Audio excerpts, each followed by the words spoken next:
Thank you for coming out tonight. Let me say again, I'm thankful to be your guest and your guest speaker for this event. I've really had an enjoyable time getting to know some of you folks and your hospitality and your kind words. If you have your Bibles, want to turn to 1 Thessalonians chapter 2. That's where we're going to start. Now, normally I don't use technology. This is one of my 4 presentations that uses technology, and normally I'm in charge of the clicker. They don't have a clicker. So my young friend Mark is back there, and he's going to have to keep up with a PowerPoint he didn't write. And so if there's any problems, it's not his fault. I put this thing together, and I've got the attention span of a weather vane, and so I made a lot of things move. I don't use PowerPoint very well. I don't use it very often, but there's just a couple of things graphically that I wanted you to be able to see. They're not graphic, but you need to see them graphically. Anyway, all right. In the spring of 1980, and you'll have to do the math for that, I got asked to be a youth minister at a little church in Anniston, Alabama. I turned down a spot on the wrestling team to go and be a youth minister with a guy named John Rice. John started Backwoods Christian Camp, and I was kind of his protege. And from the spring of 1980, with very little exceptions, up until 6 years ago, up until 6 years ago, I was involved in youth and family ministry in an official capacity in some way, shape, form, or fashion. I am now the intergenerational minister at my congregation. I don't really know why. They want me to do some things so that this is the youth group, this is the adult group, this is the seniors group. I call that the Mickey Mouse Church. We do this at our church. We're trying to integrate those circles together. It really means that I'm too old to work with the young people and too young to work with the old people. That's what intergenerational minister means, okay? Because I think I'm old because I'm 56, but there's some people here who think 56 is a joke. So, you know, I understand that pretty well. During that time, especially all the way up to 98 when I went into private practice, I thought if I give up the title of a seated, full-time, paid salary youth minister, I may fade into oblivion. And I'd been doing that from 1980 to 1998. I did it for 2 years before I went to college. And when I was in college at Harding, they didn't offer a degree in youth ministry. I was doing something they didn't offer a degree for. And there were very few guys back then that were. And I thought, well, if I disappear from this, they may never ask my opinion about anything again, and I hated to let those 18 years of what I thought was being a veteran of something go away. So I put together a series of essays to try to kind of explain my philosophy of youth ministry. And other than the Bible, a very impactful book on my work as a youth minister was a book by a guy named Stephen H. Glenn. And his book was entitled Raising Self-Reliant Children in a Self-Indulgent World. And I read that, and it spoke to me in a way that very few things spoke to me.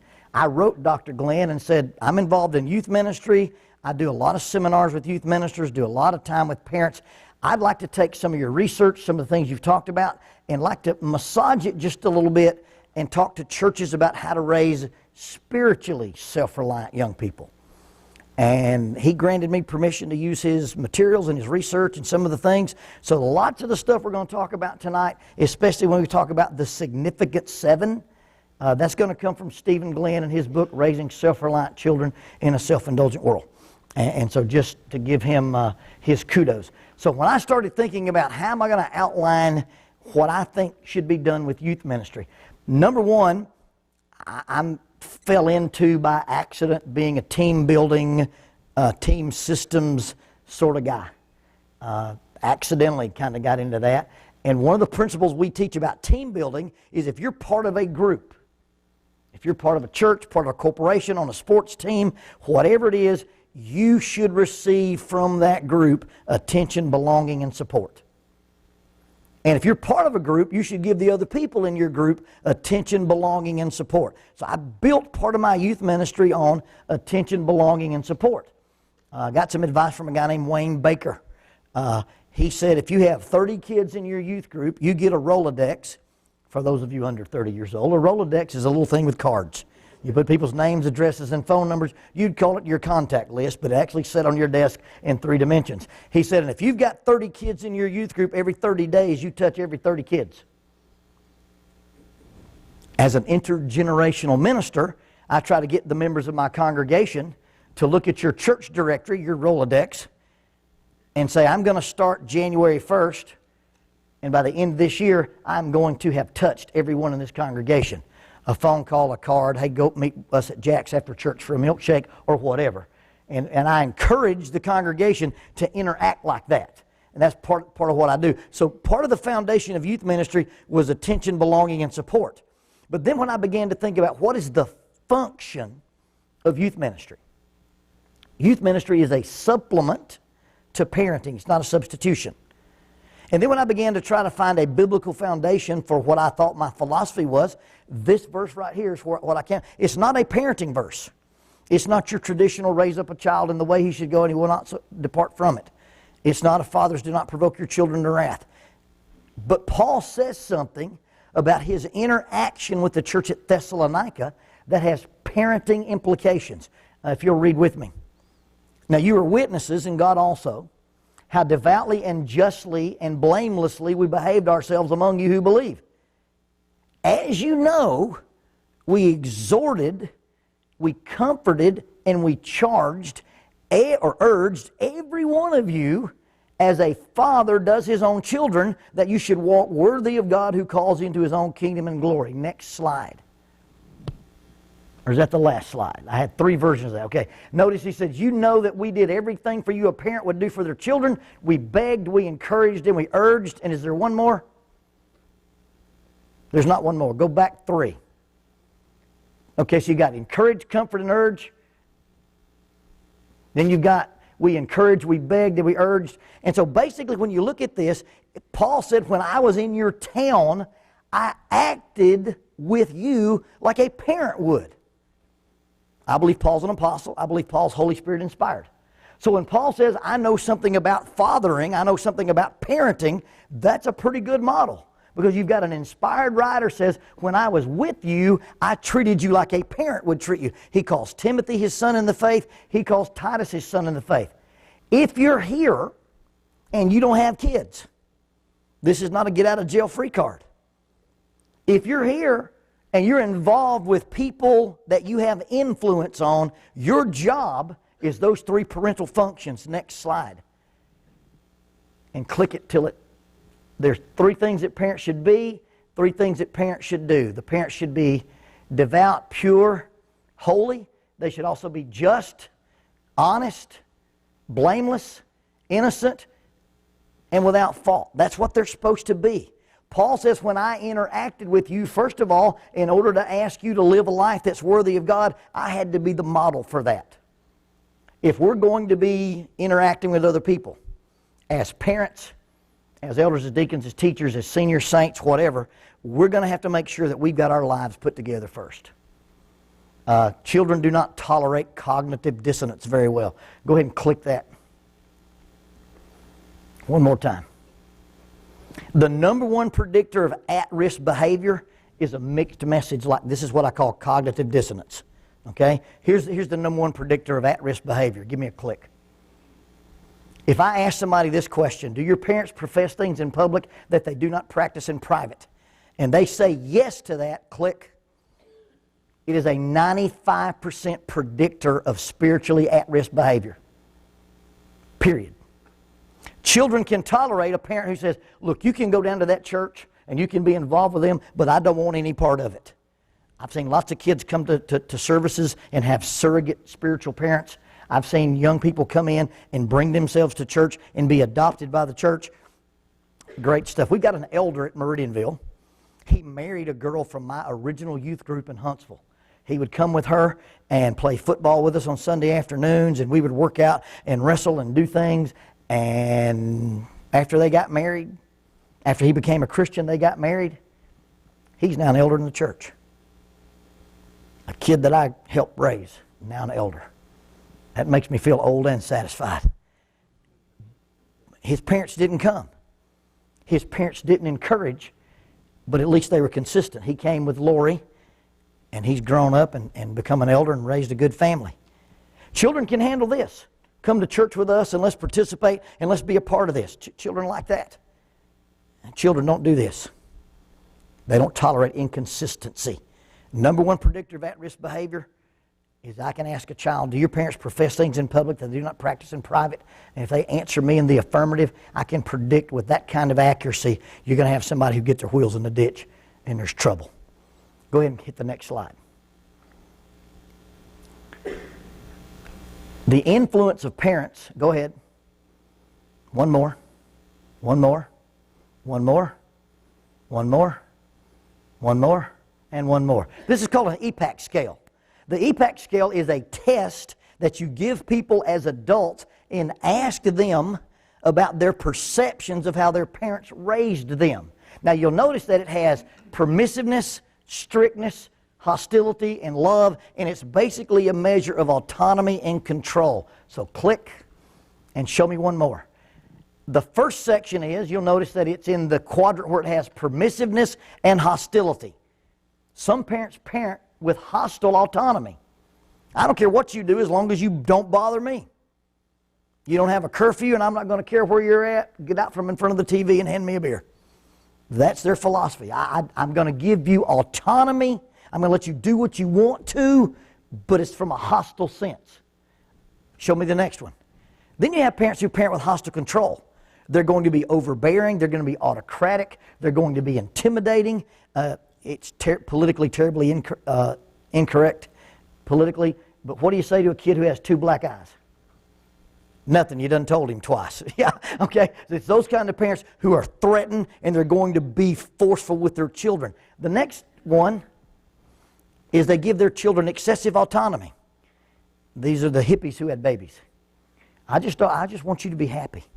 I don't want you to have any fears. I don't ever want you to be disappointed. Just love and peace, child. All right? And then you've got a group of parents who parent with what we call excessive control. This is your helicopter parents. This is your lawnmower parents. These are the parents who say, you're going to make all A's. You're going to win Bible Bowl. I'm going to write your speech for you for Lads to Leaders. I'll go down there to the school and talk to the coach and make sure you're the pitcher for the team. And you are a reflection that the world sees me, so you have to be perfect.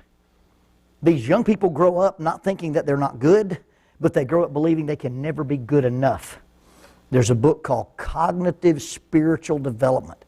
It's based on Carol Dweck's book, Mindset, and it talks about spiritual mindsets in the church, where we have people who believe that they can never be good enough. This is the group of our kids who kill themselves. This is the group of our kids who produce addicts. Because that overly controlled, we've got to look good, we can't share any of our secrets, we can't ever really talk about our real feelings. That's the group that produce not only our addicts, but our sex addicts. Now notice this little part of the pie here. Give me a click and one more. If this is a clock, that is between 2 and 4 o'clock on our clock. So people gave this test, actually they gave this test to people in prison. And the guys in prison would say, hey, this is where my parents parented, and you'd end up in one of those 4 quadrants. They began to say, if a parent parented with that kind of style, is there any way we could predict what they might be into? I think some of their predictions were as accurate as 68%. Now, I'm not a statistician. I know that in a lot of the stuff Malcolm Gladwell talks about, if it's 50% accurate, he says that's not much better than chance. Either I don't understand statistics or he doesn't understand statistics. My son-in-law came to our house and I invited him to go bow fishing. This was before he was my son-in-law. So I drove him out to Waterloo, Alabama, and we got on a boat and we floated all night. Went into some very swampy, snaky, alligator-looking infested places. We do that on a regular basis in Alabama. We float in these sloughs in the river and we shoot fish with our bows.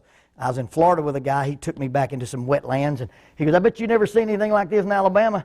I said, no, sir, not in the daylight. He didn't feel so tough. Anyway, so we're out here on this river all night shooting fish. And on the way home, sun's coming up. This young man sitting beside me in my car after seeing us shoot these bows at these fish. He goes, do you shoot better with a bow or with a pistol? I said, I'm much better with a pistol, son. And it was quiet for about 30 miles. Okay, so the next time he comes to the house, I invite him to go bow fishing again. He said, you know, he said, I really like that. That was very exciting. And he's a super athlete.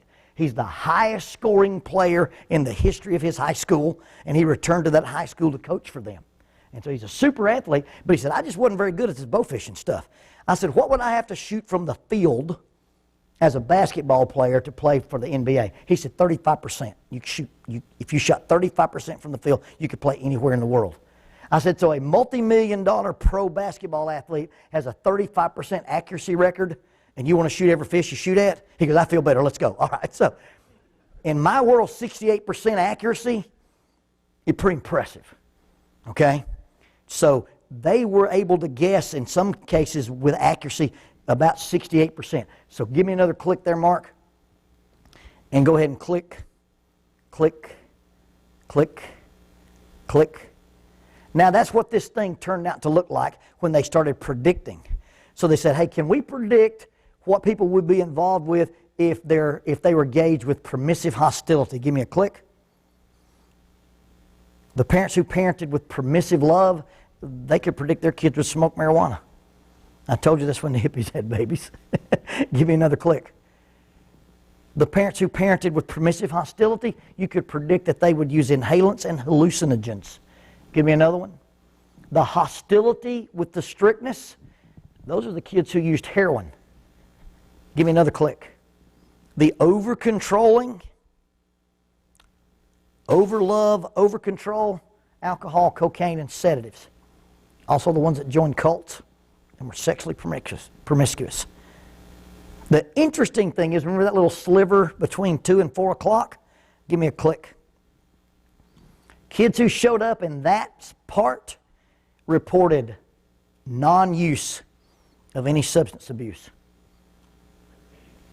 Fathers, provoke not your children to wrath, but bring them up with nurture and admonition. Some permissiveness, some strictness, offset by love with the absence of hostility. That's the biblical sweet spot. That's why it's important that as parents, we are devout, just, and blameless. Our relationship with our children has to be something that is more about influence than it is about power. Okay? So that's what parents are supposed to be. Not what our parents are supposed to do. And the reason we're supposed to do these things is this is our goal as parents. Go ahead. The 3 functions of parents are we are to encourage, we are to comfort, and we are to urge. Now what we're going to do with encourage, comfort, and urge is that's what we're supposed to do as men in the church. That's what we're supposed to do as ladies in the church. That's what we're supposed to do as interdependent members of the church is we encourage, comfort, and urge one another. The reason we do this is we want them to walk worthy of God. We want them to become spiritually self-reliant. Now this is what self-reliance looks like. Give me a click. Probably 2 more. There you go. 1 more. 1 more. 1 more. It's going to say birth, adult, 0, and 100. Keep going. 2 more. All right, this is an inverse proportionate diagram. You'll notice that horizontal line that goes across makes these 2 overlapping triangles. So when your dependence is high, your independence is low. And you see as you track across the lifespan, your independence gets high and your dependence gets low. Everybody got that? When you come into the planet, when you're born, you have 0 independence and you are 100% dependent on your parents. When you first show up on the planet, you can't move. You can't turn yourself over. You don't control what goes in. You don't control what comes out. They brought a little boy in here tonight, strapped down in a carrier. Those are the great days when you have kids. Just lay him down. He's not going anywhere. But as soon as he gets mobile, that's a different animal, isn't it? You put those ribbons on those little girls' heads, those brain tourniquets, and they're bigger than their little heads, and they don't have the fine motor control to take them off. As soon as they can operate those little hands, what happens to those tourniquets? Gone, son. Rowan, my granddaughter, pulls her down over her face. Looks like a little ninja with a bow. It's awesome. You come into the planet, you have 0% independence. As you produce toward adulthood, your dependence should decrease, your independence should increase, so that in theory, I outlive my children, and when I'm gone, they have no dependence on me, and they're 100% independent. And that's about their morals. That's about their finances. That's about their relationship with God. It's not based on me. It's based on them. Let me just show you something cool. Go ahead and click. You're going to get those 2 words out of there. Keep going. Keep going now. Put those verticals in there. That little spot right there, that's a teenager. He has as much independence as he does dependence. He's got one foot in the adult world, he got one foot in the kid world. A 16-year-old boy is as big as he's ever been. A 16-year-old boy is as old as he's ever been. A 16-year-old boy has all the independence he's ever had up to this point. A 16-year-old boy thinks he's full grown. I got a French fry underneath the seat of my truck at 16 years old. It's not a big number for me, all right? A McDonald's French fry will last through the zombie apocalypse. That's not a big number. But to a 16-year-old, look, I've got my own car, I've got my own job, I've got my own money, I'm going to buy video games. And that's where it runs off the rails. He's got this adult-type independence, but he's still got some of that kid stuff. Our job with encouraging, comforting, and urging is to take them from dependence to independence. Now, in order to have independence, a child must possess 7 qualities.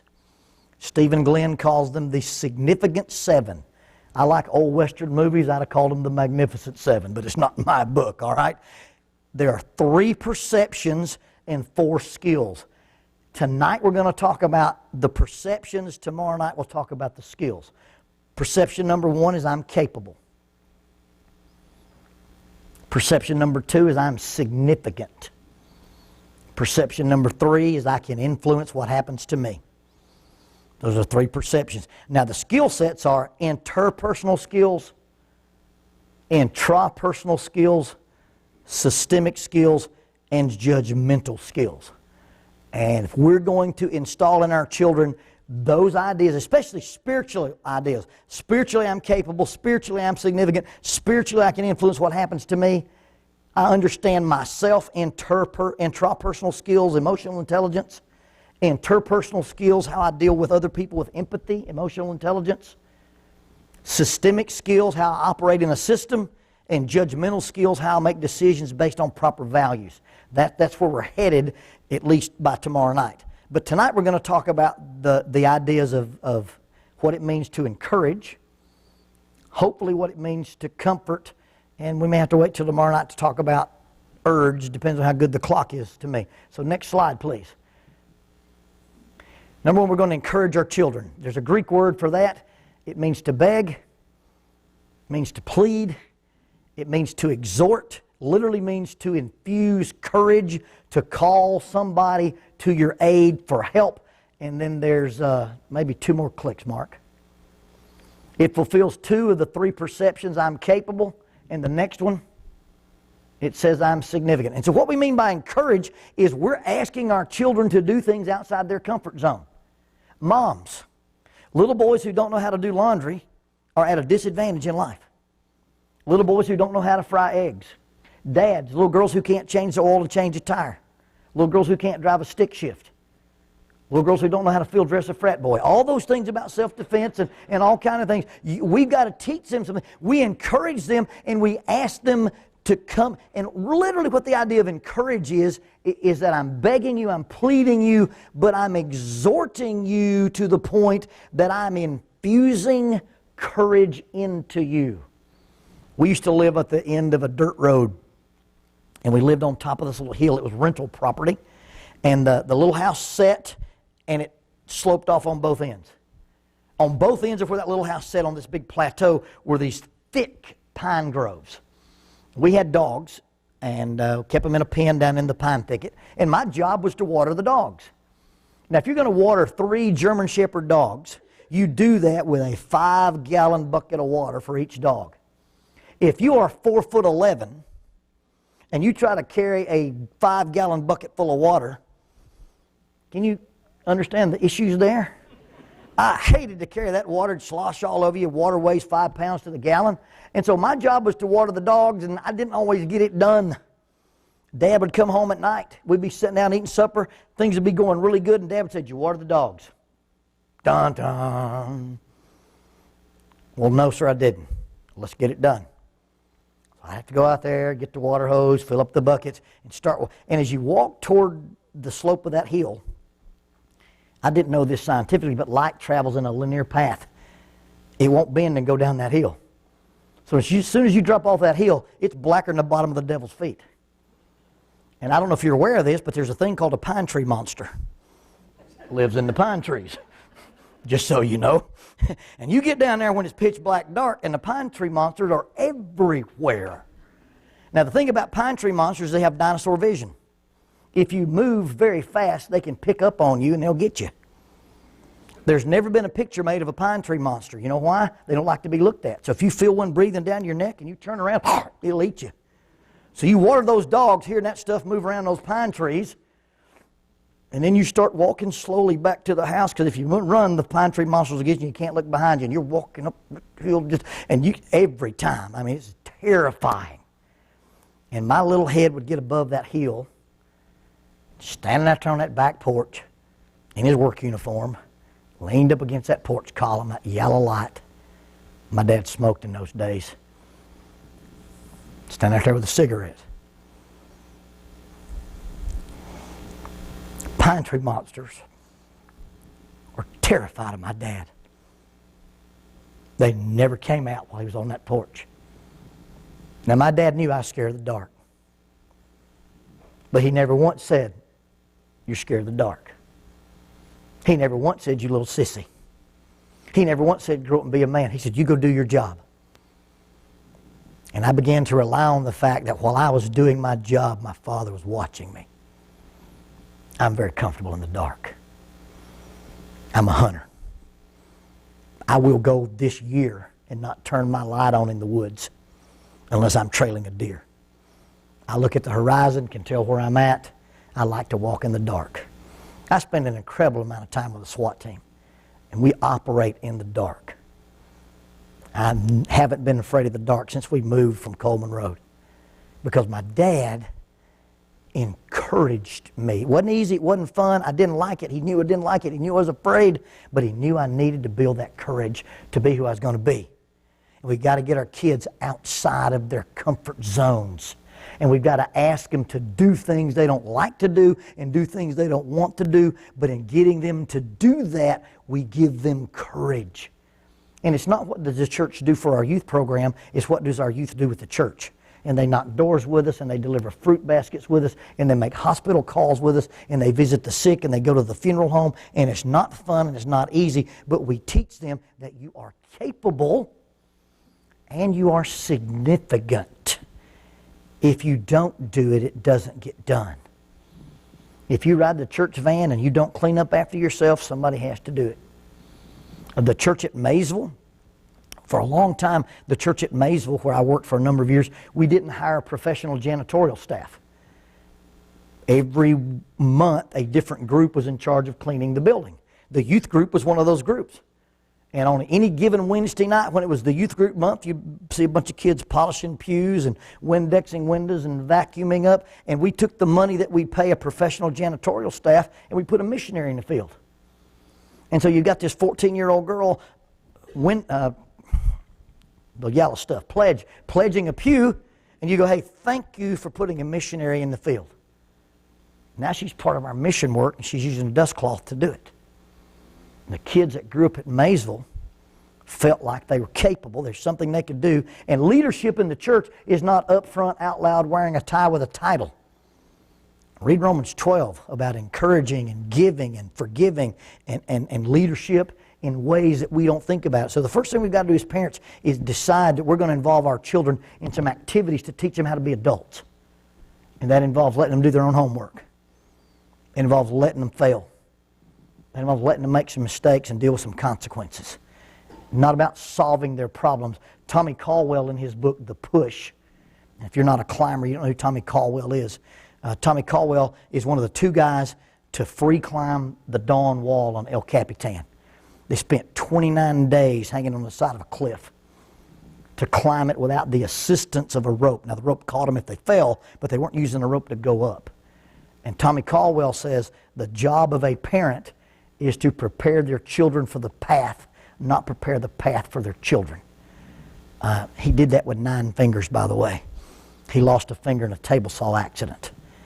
And world-class climbers aren't typically 9-fingered. They usually have to have all 10. But Tommy Caldwell's an exceptional guy. The book, The Push, It's called the Push because he was captured like in Kazakhstan or someplace like that by some rebels. And they had him and his climbing partners, and he had to choose to push a guy off a cliff to save their lives. And he said, every difficult decision I ever made in my life came from my dad, who taught me how to be capable and taught me how to be significant. Second thing parents do is we comfort. Comfort is the idea of responding to crisis in our lives. Go ahead and hit that a little bit. The word parakletos is real close to this word, where we ironically give somebody literally counsel or advice. It basically involves in giving them understanding and stimulate them to discharge the ordinary duties of life. In other words, when a child goes into crisis, we give them comfort, but we also let them know that we have understanding. There's one more click there. It'll talk about crisis intervention. If you read the book, The Whole Brain Child, it talks about how to deal with your children when they get into crisis. Now, what typically happens when our children get into crisis, or you could also read Mark Goldstein's book, Just Listen. Typically what happens when our kids get into crisis is they're in their right brain, emotional, and we try to talk to them logically. Guess how that works? It doesn't. And so giving a child understanding is basically letting them know that I can stand and see things from your perspective. I don't have to agree with it. I don't have to think it's reasonable. I don't have to think it's rational. I just have to let you know that I get you. You've had a daughter in the 7th grade. She comes home in the 7th grade and announcing that she and a boy are going together. But they can't go anywhere because they're both in the 7th grade. He can't drive, she can't drive, he can't leave the house after dark. I don't know how they go anywhere, but for 3 days they are going together. And then she comes home tearful-eyed and announces that the boy she never went anywhere with is no longer not going with her, or something like that. It makes your head want to explode. How do you respond to that? Well, honey, statistically you'll be involved in 8 major relationships before you're an adult. 60% of you will be engaged at least one time before you're married. Let's mark one off your list. That doesn't help her. Tell me what you're feeling. I bet you think nobody understands how heartbroken you are. Who is this little boy? They'll never find his body. No, that's you can't use that one. You set her on your lap and you don't fix it. You understand her. What does this mean to you? We're going to do John chapter 11 and we've got to stop. We'll start here tomorrow night. But in John chapter 11, they bring Jesus news. Everybody knows John chapter 11, right? The story of Lazarus. They bring Jesus news. Your friend Lazarus is sick. Jesus says, I'm glad I wasn't there, because God's going to be glorified. Do you think that indicates that Jesus knows how this story ends? Well, absolutely. They come back, bring news. Hey, your friend Lazarus is dead. Jesus said, I'm glad I wasn't there, so you guys can see the glory of God. Then he tells them, hey, we're going to go and wake Lazarus up. One of his disciples says, Lord, if he's sleeping, he'll get better. And Jesus plainly tells them, I'm not talking about sleep. I mean, he's dead. But I'm glad I wasn't there so you can see the glory of God. Do you think Jesus knows how this story's going to end? He gets to Bethany. Bethany's on the other side of the Mount of Olives outside Jerusalem above the Kidron Valley. He gets to Bethany and they tell Mary and Martha, the master's here. Martha leaves. First time we read about Jesus being at Mary and Martha's house, guess what? Martha's in the kitchen. She's not hanging out with Jesus. Fool me once, shame on you. She leaves the whole crowd. She got a house full of people, and Martha says, see ya, and she goes and finds Jesus. She comes out to Jesus and says, Lord, if you'd been here, my brother wouldn't be dead. And she says, your brother will rise again. Does Jesus know how this is going to turn out? Lord, I know he'll rise again in the resurrection. I am the resurrection. And if you believe in me, you'll not die. Do you believe this? Does Jesus know how the story's going to end? So then explain to me John 11:35. Jesus wept. Now, if 6 or 7 times Jesus indicates, I'm going to go to Bethany, I'm going to bust that funeral wide open. knows that he's going to turn a funeral into a party. And yet he stands outside a tomb and he cries. The Bible says that what happened inside his stomach was almost like being angry. He hurt so bad. He was moved inside him. Literally, it's the sound a horse makes when you put a saddle on him and he doesn't like it. He groaned within his spirit. And even though he knew how this story was going to end, he cries with these people because they were crying. Moms and dads, you don't have to fix everything. Just cry with your kids every now and then. You know a breakup in the 7th grade is not a big deal. But it's a big deal to her. And you know he's probably not going to play in the NBA anyway. When he gets cut from the 8th grade team, you need to cry with him. And those little when a child believes, hey, my mom gets me, my dad gets me, and when you align and attune with them on the little stuff, there's a very likely chance they'll talk to you about the big stuff. And so as parents, we're going to have 3 functions: encourage. We've already talked about that. We're going to comfort. We're talking about that. And then tomorrow night we'll talk about urge, and that's the discipline part. That's what everybody's waiting on anyway. When can we spank them? Okay, but we'll get to that. But right now we'll stop at what it means to comfort. Now, in order to comfort someone, you've got to align with them. You've got to see the world from the way they saw the world. What's the interaction between you and your Heavenly Father? He said you're significant. He made you in His image. He says that you are capable because He's given you a job to do. He's given you permission to follow Him. He understands you because God became flesh and dwelt in a tent just like you live in. He knows what it is to be depressed or sad or angry or frightened or hungry or scared or to face your own death, because He did face His own death and it filled Him with such anxiety He had to have an angel to comfort Him. Your Father has done this for you. He understands comfort. He understands our perspective. He understands that we are imperfect. He understands we are His children, and He wants us to reach the place where we can live lives that are full and independent of sin.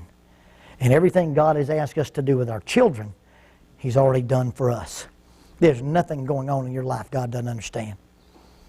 There's nothing going on in your life God can't help you fix.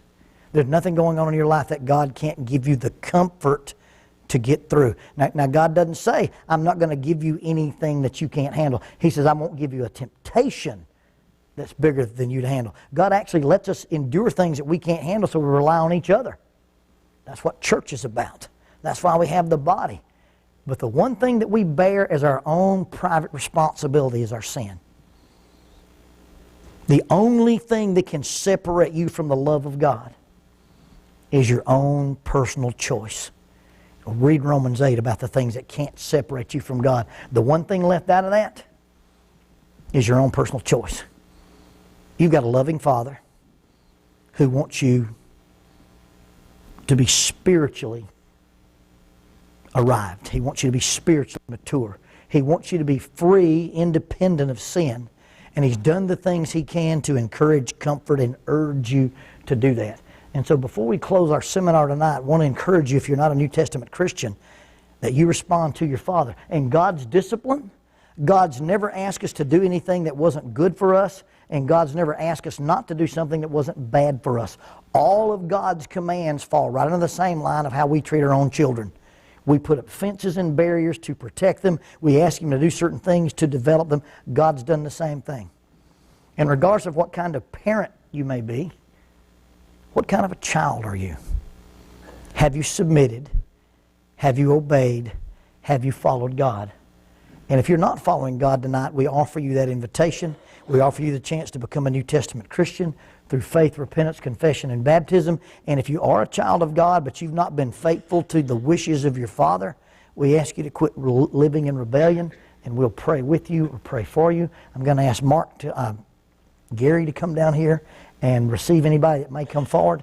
And we offer you the Lord's invitation. Fix the relationship you have with your Father tonight while we stand, while we sing.